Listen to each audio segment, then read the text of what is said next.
I used to think I knew my body. At 64, I still had urges, but no one ever warned me that the way I was handling them was quietly stealing my strength. Not because of what I was doing, but how I was doing it. If you're over 60 and still masturbating, this might be the most important video you'll ever watch. I'm not embarrassed to say I still have urges. I'm a man, after all.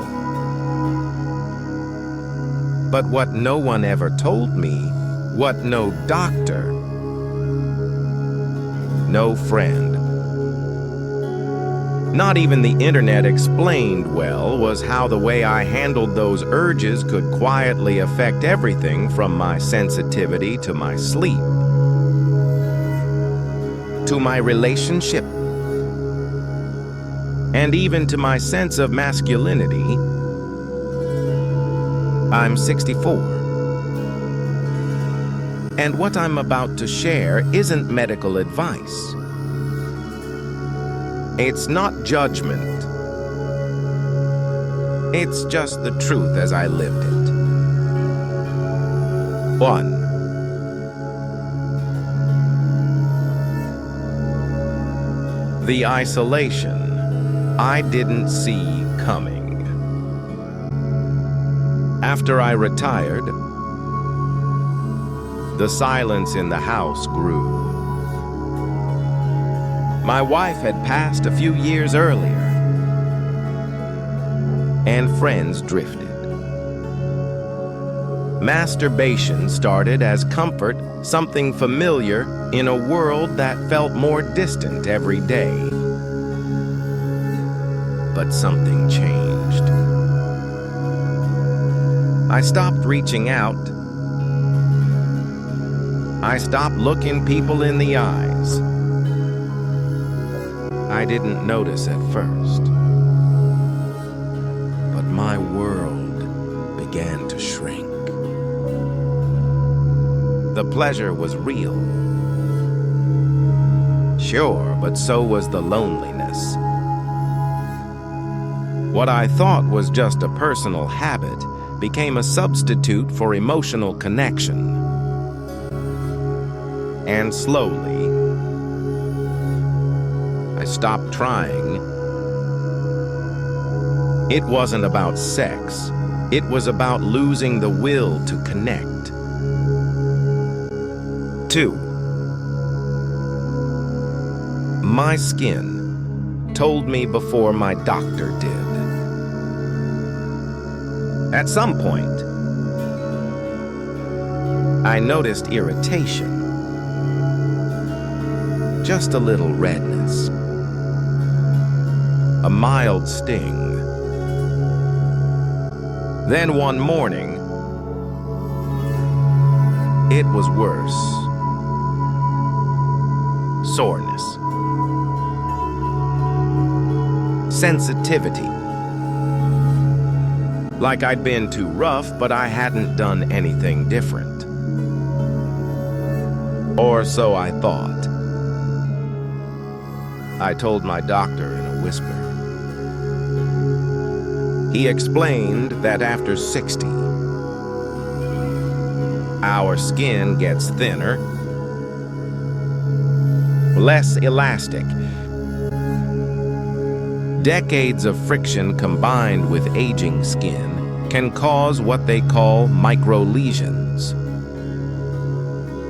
Tiny tears I never noticed. But they built up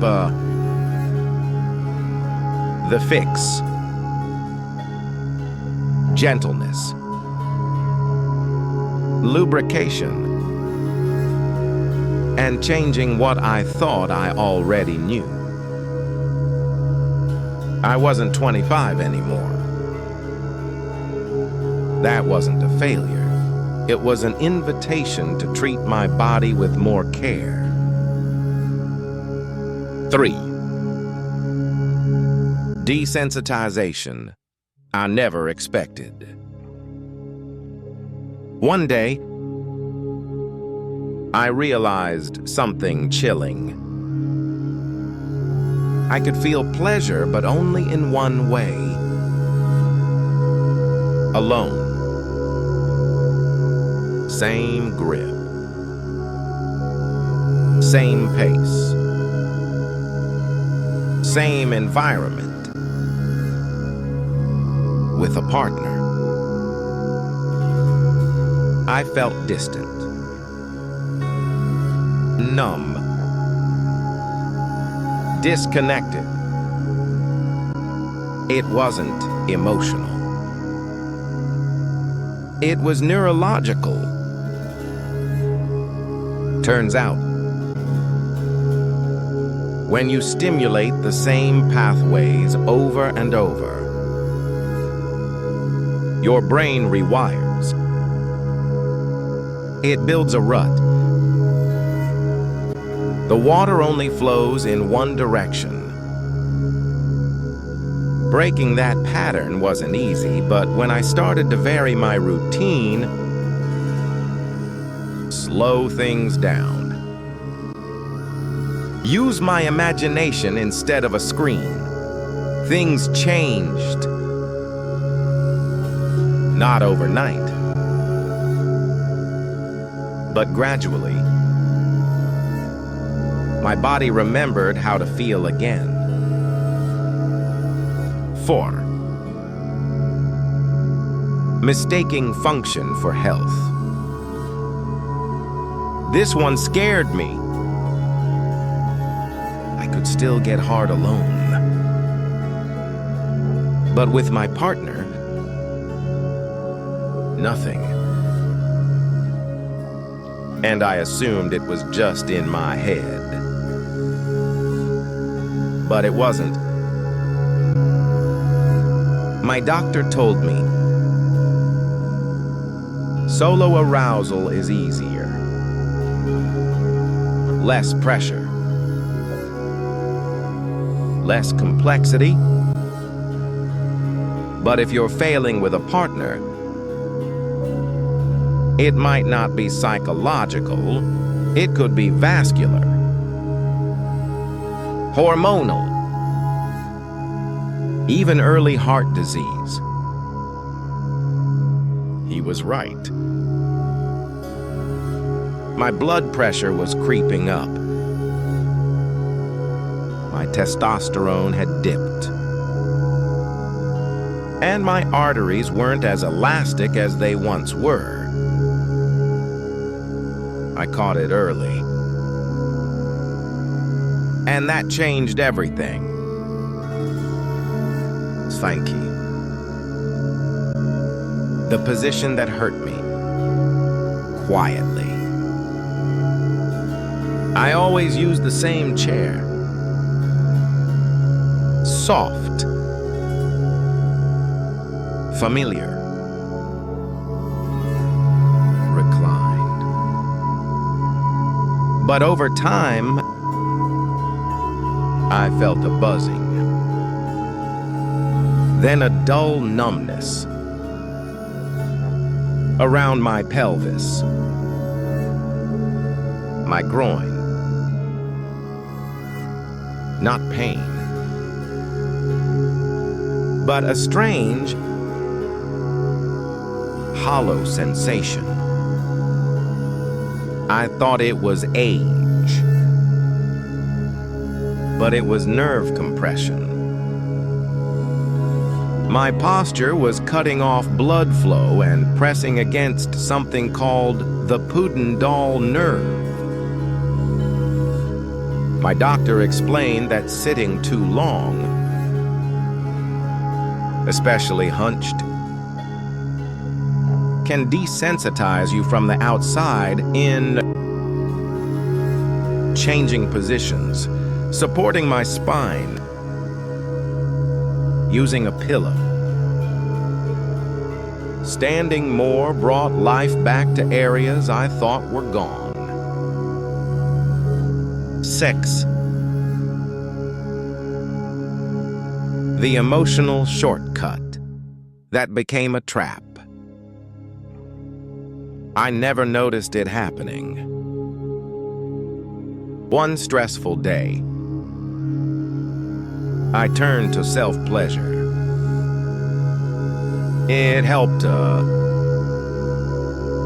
Another day, same thing. Then another. Soon, every time I felt sad, tired, bored, lonely, I escaped. Not with alcohol or food, but with my own hands. It was relief. But it wasn't healing. There's a difference between processing emotions and pushing them down with pleasure. I was doing the latter. What helped? Talking. Moving. Breathing. Letting myself feel without numbing. Because not all pleasure is healing, and not all healing is pleasure. 7.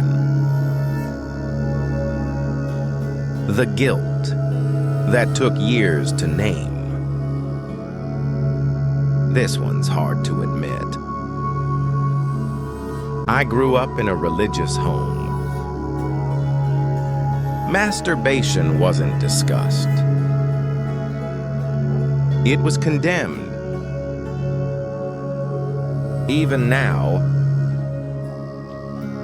decades later, the shame lingered. I'd feel fine in the moment and terrible afterward. Like I'd failed. Again. But I hadn't. There's nothing immoral about knowing your own body, especially when done with care, with mindfulness. The shame wasn't mine. It was taught, and I had to unlearn it. Speaking with a therapist helped. Reading helped. But mostly replacing judgment with curiosity made the difference.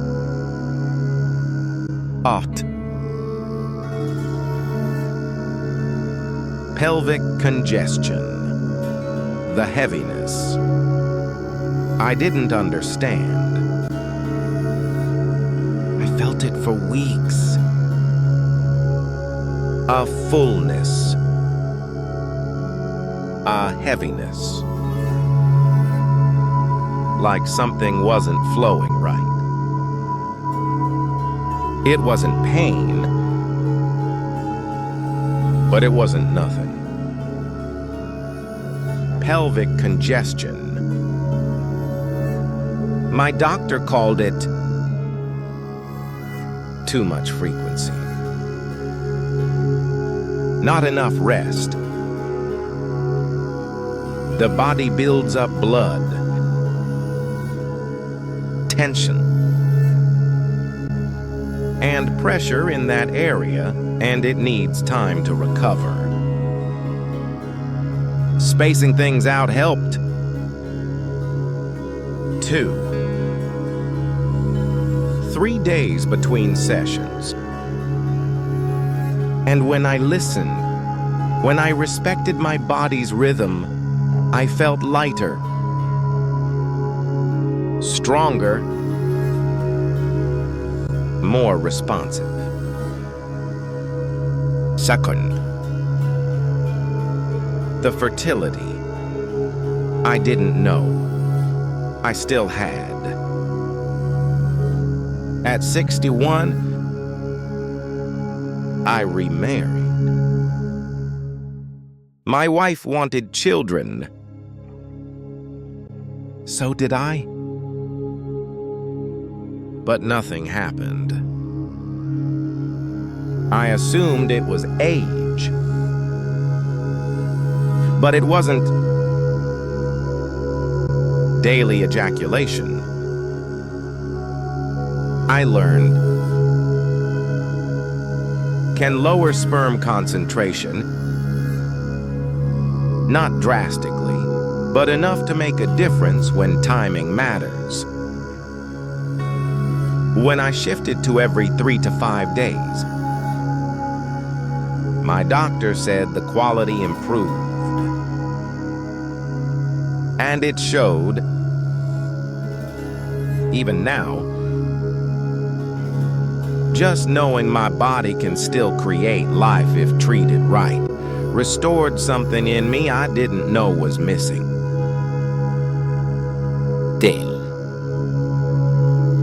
A disconnection from reality.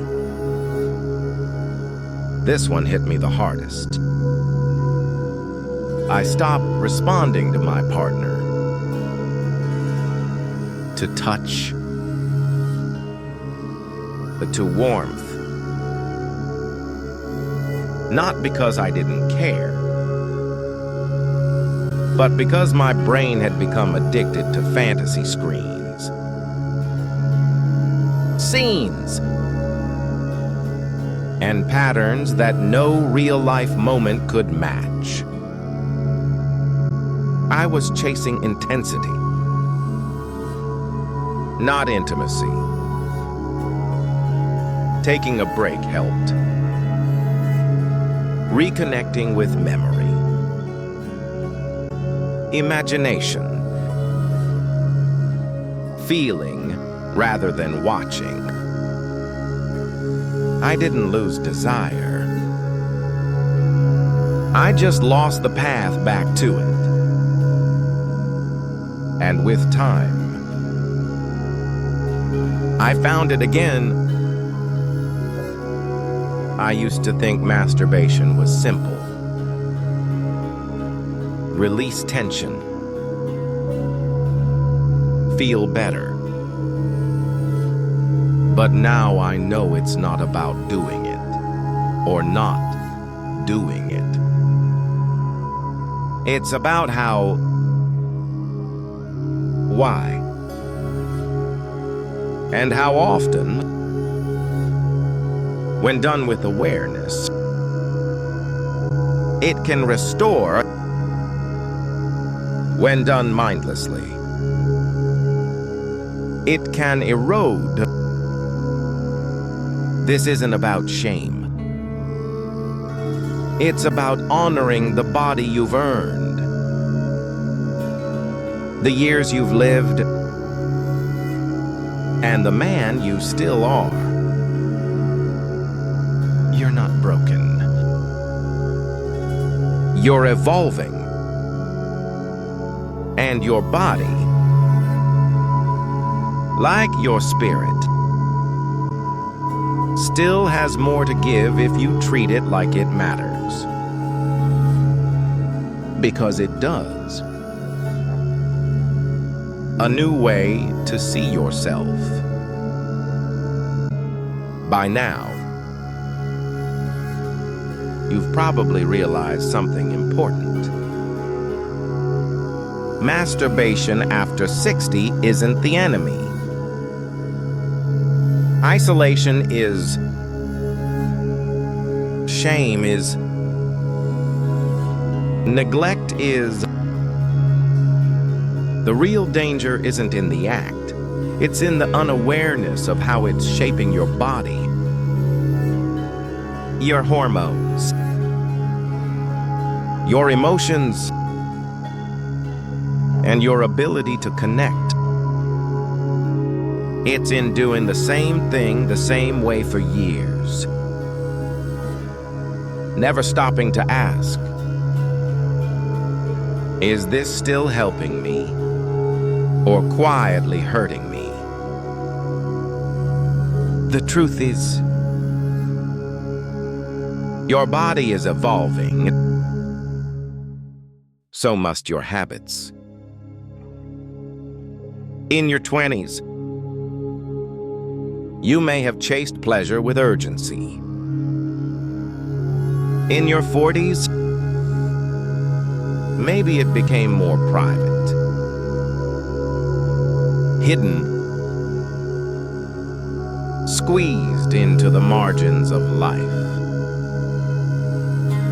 But now, in your 60s, 70s and beyond, now is the time for mastery. Because you are not a boy chasing impulses. You are a man learning how to lead your body, not be led by it. You've learned that too much friction can damage your nerves. That poor posture can compress the very roots of pleasure. That repetition trains your brain to expect fantasy and reject reality. That when masturbation becomes your only release, it robs you of the deeper connection you still crave, not just in the bedroom, but in life, and most of all, that you're not broken. You're just overdue for a new approach. So what now? Slow down. Treat your body like something precious. Because it is. Use lubrication. It's not weakness.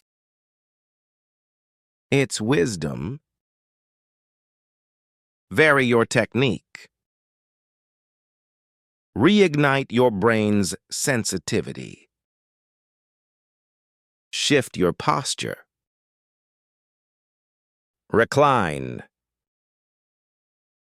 Support your spine. Free your pelvic nerves.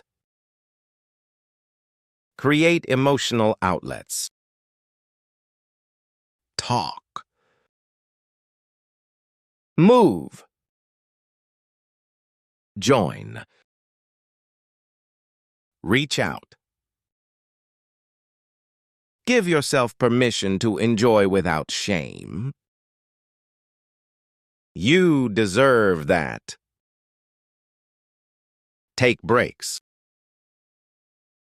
Not as punishment, but as recovery. The reward will be stronger pleasure when it returns. And if anything feels off, talk to your doctor. Your body speaks. Don't ignore its language. You've lived too long. Survived too much. And given too deeply to now let shame, old myths, or quiet routines rob you of your joy. And if you want to go one step further, there's a simple 7-second ritual I share with my private patients, one that boosts blood flow, revitalizes sensitivity,